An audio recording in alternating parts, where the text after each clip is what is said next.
Welcome to Tweet of the Week.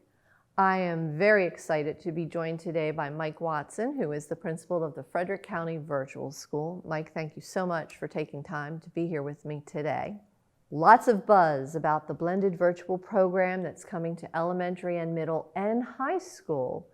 But we've been working for many, many years on virtual options to provide flexibility and personalization for our high school students. So Mike, could you start just by kind of giving people an overview of what kind of supports are out there for our high school students in the Frederick County Virtual School? Sure, yeah. Frederick County Virtual School has been offering online courses for approximately 10 years now. And we primarily serve students as a supplemental program. So options for kids who are looking to take courses outside of their traditional school day, to maybe save space in their schedule at their home school for an IB program, AFA, CTC, or just to take a specialized course at their home school and maybe take some electives with us outside of the school day. We also have a credit recovery program that allows students to retake courses that they had previously failed or to improve their grade. And then we've always had some full-time students in our evening high school program that really served as kind of a dropout prevention. So we're bringing kids back into the school system who had some gaps in their education and using that as an option for them to graduate high school. So the blended virtual program that's coming will provide us just another option to offer students, one that will allow them to connect daily with teachers and other classmates in a virtual environment. And, much like we've talked about last year during the pandemic, virtual was sort of thrust upon us. You had a lot of teachers who were well poised and ready to do that. But for a lot of the students, that flexibility really, they valued that so much. And many of our high school kids, began to say, this is what I would kind of like school to be like for me.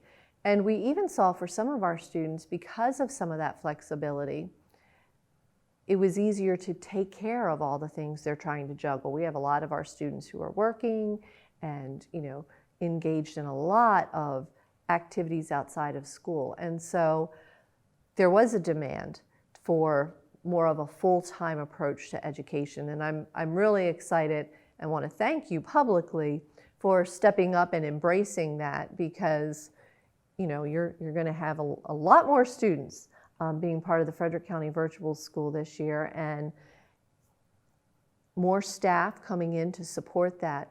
But much like we did at the elementary and middle school level, we are still going to allow kids to have connections with their home school. And so can you talk a little bit about how you envision that working at the high school level for kids? Yeah, so we're still kind of working through some of that. I think the biggest thing will be that they have the ability to participate in extracurriculars at their home school, which for the students that we previously served full-time didn't have those options. So that allows students to still participate in an athletic team if they choose to after school. So I think that's one of the biggest things, that we can still kind of keep kids connected and involved in some other things outside of school that we've learned over the past year are so much more important to the whole learner. And so we're excited about that, to give kids those opportunities. And I think one of the other myths that I would like to dispel about virtual learning is, a lot of people think, oh, virtual, you could put 100 kids in the classroom, it doesn't matter. But we know from experience that relationships matter, whether you're face-to-face in a classroom with students or online. So I want to talk a little bit about how teachers interact with kids in a way that's really effective in a virtual environment.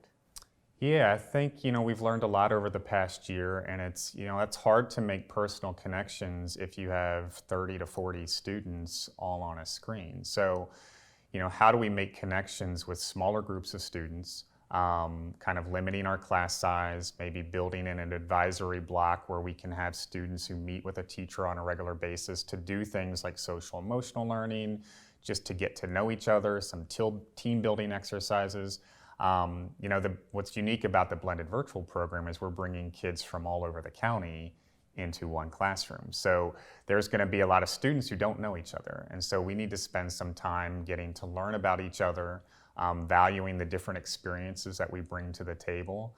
And so I think we have to be real strategic with our teachers and how they develop those relationships. We've also got to build in time so that they can have one-on-one meetings with students, small group meetings, just like we would do in a regular classroom.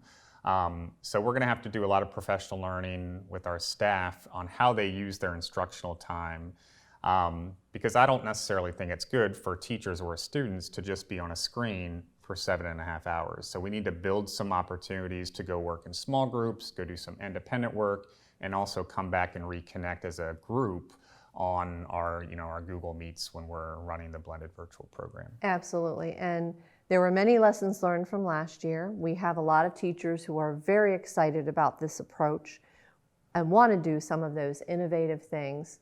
And, again, much like we'll be coming out of the crisis in our face-to-face instruction, and we know that we need to attend to the social and emotional needs, that's going to be a part of what happens in our blended virtual programs as well. And again, it's choice, it's flexibility. And for some of our kids, they really thrived in that environment. And I am so excited that Frederick County Public Schools is going to be offering them that opportunity this year.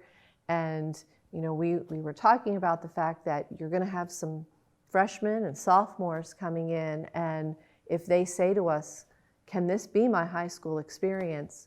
We want to begin to think about and prepare down the line that if that's going to be the best possible option for a student, we're going to try to figure out a way to make it happen. And I know with your innovative leadership, we will. So Mike, thank you so much for being here. Thanks for tweeting about all the amazing things that happen at the Frederick County Virtual School. And we hope that you will follow Mike on Twitter, check those things out, and we really look forward to some of the things that are going to happen in our blended virtual program at all levels in the 21-22 school year. So keep watching on Twitter because lots are happening over the summer and you will learn all about it.